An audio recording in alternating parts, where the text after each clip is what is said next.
All right, thanks for staying with us. On January the 9th, the Independent National Electoral Commission, INEC, released the timetable for the 2019 elections. Shortly after that, the National Assembly passed a bill seeking to alter that election sequence. Yeah, the lawmakers proposed for the national and state houses of assembly elections to hold first before the presidential and governorship election. But for now, INEC has not altered the election sequence for the 2019 polls since President Muhammadu Buhari is yet to assent to the bill.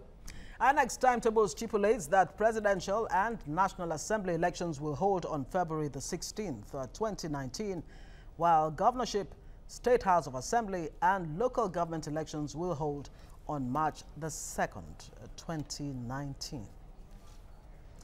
Well, with us in the studio is a public affairs analyst, engineer Bani Akinwale. Good morning and thanks for joining us. Good morning. All right, so this back and forth, this topsy-turvy over the INEC sequence and what have you. INEC is saying until the Electoral Act decides otherwise, the status quo remains. Yeah, exactly. If you look at the section 153 third schedule of Nigerian 1999 Constitution that stipulates the role of INEC, he said INEC will organize election for the country. And as such, INEC has been vested with power to determine how to run its organization. And if you look at the INEC itself, one of its core mission is to have autonomy. Autonomy means they don't want to have external influence. And if you look at what the National Assembly is doing at the moment, I used to tell a couple of people that the current National Assembly members we have are amalgamated aggrieved politicians. No, say that again. Amalgamated aggrieved politicians. Why is that? Why you do that is that... It almost sounds like the name of a party. Yeah, that because would be what AAP. you find out is that this current crop of National Assembly members are self-serving. I think the first law that the National Assembly should look at is that, do we need a bicameral system of government? You ask yourself, you have a senator, you have House of Rep members. Why don't we collapse the system that is gulping billions of naira every year? Every year, a certain amount of money is voted for allowances of over 369 members of the parliament. Every year, we are voting for these people to travel here and there, and they are not adding value to the system. The only time you see National Assembly up and doing is when their cronies are being affected. Perhaps Intel, perhaps Peace Corps Bill. Those are things that they feel that they can use to attack the government in power. And it's so unfortunate that Nigerians are not rising up to these National Assembly members. These are distinguished and honorable members, because you can't imagine somebody like Sabi positioning himself and says, "Etas bill." You begin to ask yourself, what is the idea behind all these things? At every point in time, the government is still up and doing. You always have a cog in there with the National Assembly. So, is that what you think the National Assembly is doing? In other words, if I'm reading you correctly, you're saying the National Assembly has not removed the log in its eyes, and it's bothering about the small pricks in the executive. Exactly. There are a lot of bills that the PIB bill is still there. We don't have the energy, the tenacity, the aggression, the media and all those things to push the PIB. We have these subsidy issues going on and on. No energy is expected on that. You have what is happening even in the Northeast. A Northeast Development Commission was passed by this same National Assembly. What are they doing to better the life of those people are there? We are not looking after that. So first thing is that, do they have right to amend the Constitution? Yes. There is no doubt about that. But the question is that, is this the right time or is this the right thing we need? No. Let's ask ourselves. At the moment, INEC is budgeting billions of naira to conduct election in Nigeria. You have about 120,000 votes. Now, you are doing election in 2 days, which you and I know that sometimes they have reruns, they spillovers. Our National Assembly is willing to vote for environment to do election in 3 terms, and we are not voting for environment to get roads working, to get industry running. So you ask yourself, what is the interest? The interest is that National Assembly has considered themselves as opposition to the executive. Wow. So, as much as the executive is balanced, they create issues. Okay, let's even get to the core of the matter. Okay. Election sequence. Yeah. Why is it important for any election, whether the presidential election comes first or the governorship or the... Why is it so important? Why is it important to politicians? Because every 4 years to politicians is the day of promotion exam. Now, it's the last time, if you look at this crop of amalgamated aggrieved politicians. They ride on the integrity of Buhari. He's a general. He's going to be like Charles de Gaulle of France. He's going to do this, revamp, and also everybody was riding on Buhari. Now the onus is on them now that this is the last time Buhari is running. So perhaps if Buhari emerges as the president, there is every tendency for him to weed out all those guys. So what is the interest is to ensure that if we are able to get our tickets, we could strike it, because everything in politics is about striking deal. What will favor us is that if we become the senators, then Buhari will come to negotiate with us. That's the reality. But don't forget, Saraki, in debating this particular bill, actually reminded his fellow senators that, look, we're not going to be senators forever. Now, how about looking at the bigger picture? Of course, some senators walked out of that particular debate saying this is really targeted at weakening President Buhari's position. What about democracy? Yeah, democracy itself is allowing us to dissolve the bicameral system of government. Democracy itself is devolving power to the local government. The reality is that the government that is closer to you and I is the councillor in my ward, the chairman in my local government, the supervisory secretary in my local government. But these are what National Assembly will see as anathema. They would never go that lane. So if we want to go about democracy, democracy is about devolving power and allowing people at the grassroots to have the control of resources, control human resources, material resources, financing, so that you and I can feel the government. For example, Buhari doesn't know what is happening in Dapchi. But there's a councillor for that local government that will be able to tell you what happens in that environment. The Nigerian police, for example, in Lagos, you have Ega Imoyi. He's from which state? Why are we not putting... So, naturally, we know Edo more. He can speak Edo language more. So, why are we not looking for a Oshodi Glover that is from Oshodi? Is that not part of the reason why the National Assembly democracy will thrive better if we pass right laws?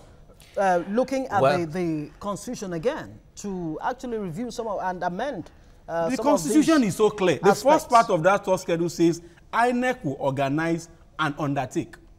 And the question you ask yourself is that, is National Assembly sleeping since 2015, 16, and coming to 18? That is when we now need to review. And if you look at international best practice for election, you are not allowed to shift the date of election at least 1 year to your election. Now ask ourselves, we are now already in March. We're expecting to have election in March next year. National Assembly is saying if the federal government refused or the president refused to sign the law, they are going to veto it. And now there is lobby here and there, which means that the government is already distracted from governance. So, but the point there is the dates have not been shifted. It's only the sequence. But let us see it on the other. Let's go back to 2015 election. All right. Some of the states, some of the PDP states that were core PDP states, lost their election simply because the presidential election was won by the APC, which was a bandwagon effect. When it comes to the tenets of democracy, whether APC, PDP, whatever, it's not about the party now. But when it comes to the strengthening democracy, are we supposed to be acting based on bandwagon? Will this not strengthen the way that elections come out, where you don't know how it's going to be until the people decide? Okay. And that bandwagon effect is what the National Assembly seems to be trying to say, let us take it away. I think I'm a bit different on that. Okay. If National Assembly wants to avert the bandwagon effect, we just finished an election in Edo State. Who won all the elections? Of course, APC did. You have election in Gombe State. Who won? PDP.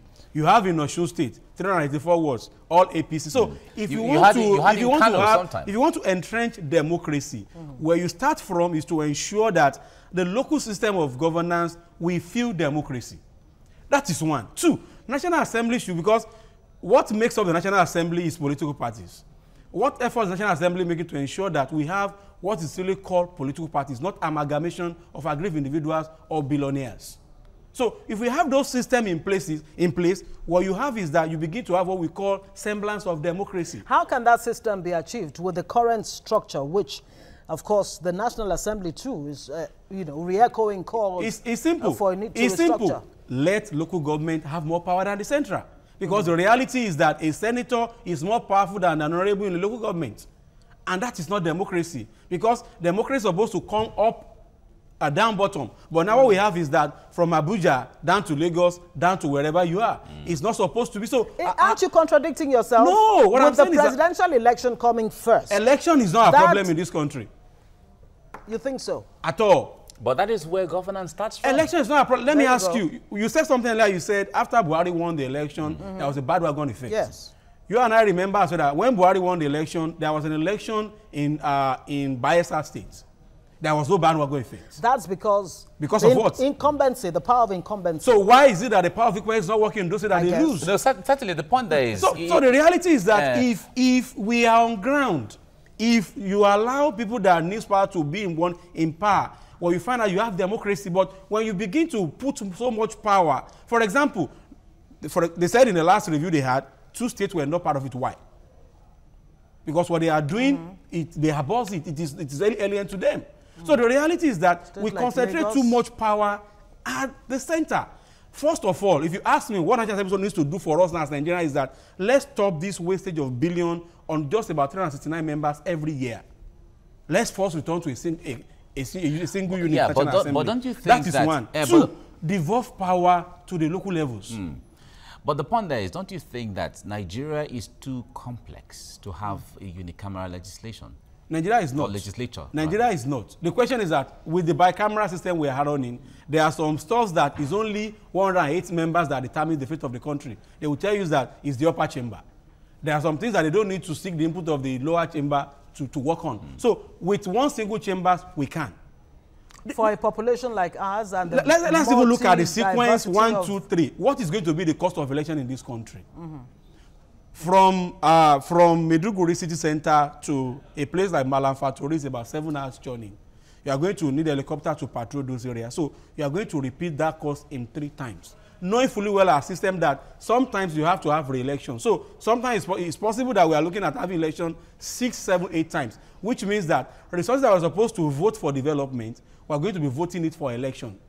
And when you are done with these elections, where's the money go? To agree people's pockets, which is not going to affect the system. So our problem is not the sequence on how. Our problem is how do we even ensure that our electoral system got less billions? That should be National Assembly interest, not we wasting billions where it's not productive. Is America thinking of how to change the electoral system? Is that our major problem at the moment? But the point there is, democracy grows like a child. Okay. It doesn't just, you don't just give it and it happens. Yes. Don't you think these are some of the things that will make us grow? Because we need to test, all these things have to be tested. Now, if the military did not come or there was no military incursion into our governance, all these things would have been taken care of in the 60s, the 70s, and the 80s. Let me tell you why. Let me tell you why I think our democracy will evolve. Our democracy will only evolve if we stop to make National Assembly a retirement point for ex-governors. If we stop to make National Assembly where people can go and take nap. I will tell you, currently the bulk of people we have at National Assembly, especially at the Senate, are ex-governor, ex-military, ex-that. And when you look at chambers sometimes, you see people just sleeping. So the first thing we need to pass is that if you are going to work for my senatorial district, it is a crime. Pass a bill that you don't come to National Assembly and you'll be shocked that certain senators, from the beginning of the calendar year to the end, they did not move any motion, they did not support any motion. Well, it seems we need to pass the legislature over the years has been the whipping boy of Nigeria's democracy. No. When the military incursion comes in, the legislature is taken out. No. That seems to be what it is. And now, under the democratic setup, the legislature is still the whipping boy. What's wrong with the ex-senators or ex-governors and ex-presidents going into the Senate? Because if you look at developing democracy or modern democracies, you discover that the people that work in the parliament, they are not full-time. It's not a full-time job. In our own system, the best way to become rich is to become either a senator or become a House of Rep member. You are made. So the reality is that, are we going there for lawmaking purpose? Or are we going there for personal gains? Now, if we, for example, now, as we're talking, you can accuse me that I've made a speech against you because somebody felt agreed with National Assembly and it felt okay. You remember there was time that the social media bill was about to be passed. Yeah. There was the uproar in the system and everybody kept quiet and that was it. All of a sudden, something within came up and said this. But none of them is looking at how we make Ajakuta still only works. None of them is looking at how do we reduce this overhead that we keep having on National Assembly. They are spending billions. Well, they've been raising issues about the Ajakuta and, of course, the mines, the solid minerals ministry. This issue generates a lot of debate among Nigerians. Definitely. And I know as time goes on, we'll be talking about it as we get along. Definitely. But we must thank you, Obani Akinwale, for coming on the program now. Thank you so much. Thank you.